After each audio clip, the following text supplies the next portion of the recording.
বলে এই শুধু নুরু পাগলা যে তার আচার আচরণ আকীদা বিশ্বাস ফুটে উঠেছে, প্রকাশ পেয়েছে, সেজন্য তাকে আমরা হয়তোবা ইসলামদ্রোহী বলি, ইসলাম বিদ্বেষী বলি, খোদাদ্রোহী বলি, ধর্মদ্রোহী বলি। কিন্তু এই নুরু পাগলার মতো পর্দার আড়ালে হাজারো নুরু পাগলা এমন সমাজের মধ্যে, সমাজের মধ্যে, দেশের মধ্যে আছে যাদের আবির্ভাব হয়েছে কিন্তু এখনো পর্যন্ত প্রকাশ পায় নাই, এখনো পর্যন্ত প্রকাশ পায় নাই। এজন্য আমি সরকার বাহাদুরকে আমি দীপ্তকণ্ঠে কথা আমি জানিয়ে দিতে চাই, বলে বাংলার জমিনে কোনো নাস্তিক যদি আবার মাথা চাড়া দিয়ে ওঠে, কোনো বলগার যদি আবার মাথা চাড়া দিয়ে ওঠে, কোনো মোরতাদ যদি কেউ যদি ইসলাম থেকে ঈমান থেকে বিচ্যুত হয়ে যদি ধর্মে যদি সে যদি মুরতাদে রূপান্তরিত হয়, যেখানেই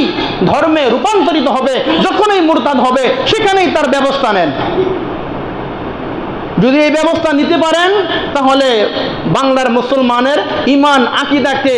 ভালো রাখতে পারবেন। আর যদি হেলায় খেলা আগের মতোই ছেড়ে দেন, তসলিমা নাসরিনের মতন, দাউদ হায়দারের মতো যদি দেশ থেকে ছাড়াই দেন, বলে দেশ থেকে ছাড়াই দেওয়া, দেশ থেকে ভাগাই দেওয়া, এটা শরীয়ত না, এটা ইসলাম না, ইসলামের বিচার যেটা সেটাই কার্যকর করেন, তাহলে সোনার বাংলা সোনার বাংলাই পরিণত হবে।